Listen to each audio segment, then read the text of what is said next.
Nous allons voir ensemble comment réaliser cette finition de la blouse Horatio ainsi que les différents types de fermetures dont le nouage, la bride et le boutonnage. Donc, on va commencer par les différentes fermetures. Dans le tutoriel, nous sommes arrivés à la pose de la patte, la parmenture. Voilà. Vous avez bien sûr reporté votre repère bride ou nouage. Pour la bride, vous pouvez vous reporter à une autre vidéo où je vous montre comment réaliser votre bride et la poser. Elle est en accès libre sur la chaîne. Donc, si vous voulez la bride, vous venez la poser sur le repère. Vous n'oubliez pas de passer quelques petits points avant de coudre votre parmenture. Pour les nouages, on va couper une bande de 9 cm de large avec, pour longueur, il faut que ça fasse le tiers de la hauteur de votre blouse. Une fois que vous avez coupé votre bande, donc vous en coupez bien deux, vous allez venir coudre votre bande à l'envers, donc endroit sur endroit. Vous allez venir coudre votre bande et arriver à l'extrémité, vous tracez un trait avec votre règle pour faire une petite pointe. Vous ne la coupez pas tout de suite. Donc vous tracez et vous cousez votre angle. Là, vous allez venir couper, cranter le long de votre couture et retourner. N'oubliez pas de vous aider de votre fer à repasser. Ensuite, vous allez prendre votre petit nouage. Vous allez venir le plier en deux, comme ceci. Vous marquez le milieu avec un feutre friction, ou avec un stylo, ça ne se verra pas de toute façon. Évitez l'épingle parce que vous allez passer l'épingle sous votre machine. Et vous allez venir coudre juste ici, à la machine ou même à la main, tout simplement, de sorte à avoir un petit nouage qui sera replié ainsi. Oups. Voilà.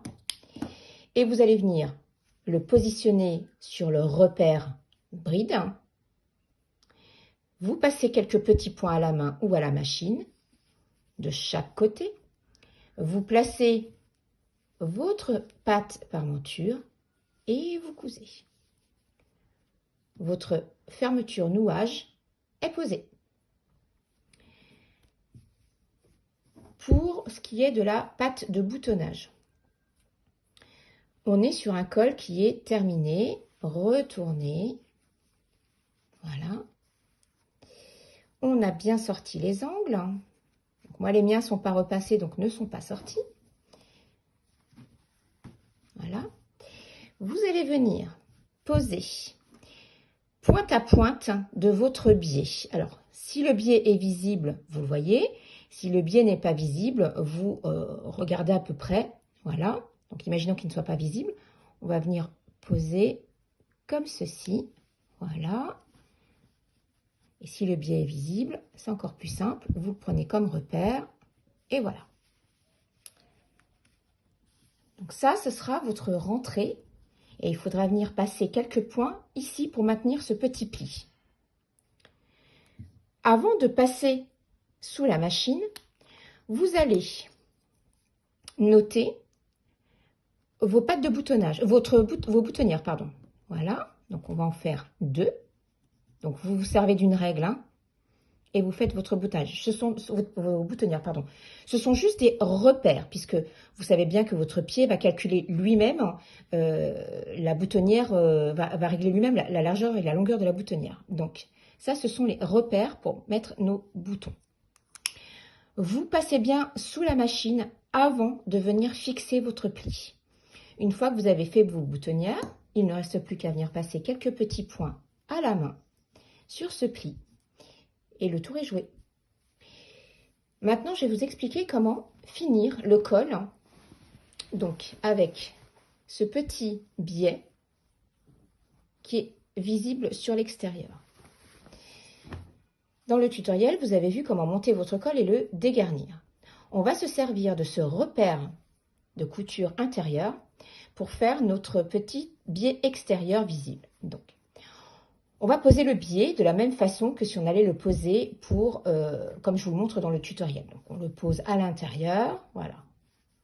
Si je veux, je le retourne complètement. Donc, on l'a posé de la même façon, on a été jusqu'au bout en pointe. Et là, on va se servir donc de cette petite marge de couture pour venir poser dessus notre biais. Tout simplement. C'est votre repère. Vous allez venir épingler tout le long et passer sous le fer à repasser de sorte à pouvoir avoir bien votre pli qui sera marqué au niveau du biais. Une fois que c'est terminé, vous regardez vos pointes. Donc, plus vous allez vous rapprocher de la parmenture, donc là des angles à retourner, plus vous allez rentrer votre biais de sorte à ce qu'il disparaisse quand on arrive à la pointe là, à la jonction entre la parmenture et la blouse extérieure.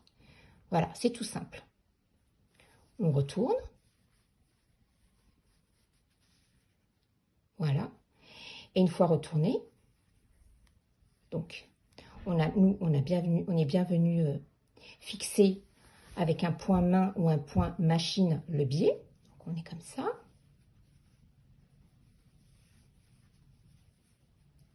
Voilà. Arrivez ici, vous retournez votre parmenture et vous venez poser quelques points entre la parmenture et le biais, de sorte que ça ne bouge plus du tout. Et vous avez donc une jolie finition sur le col, très original.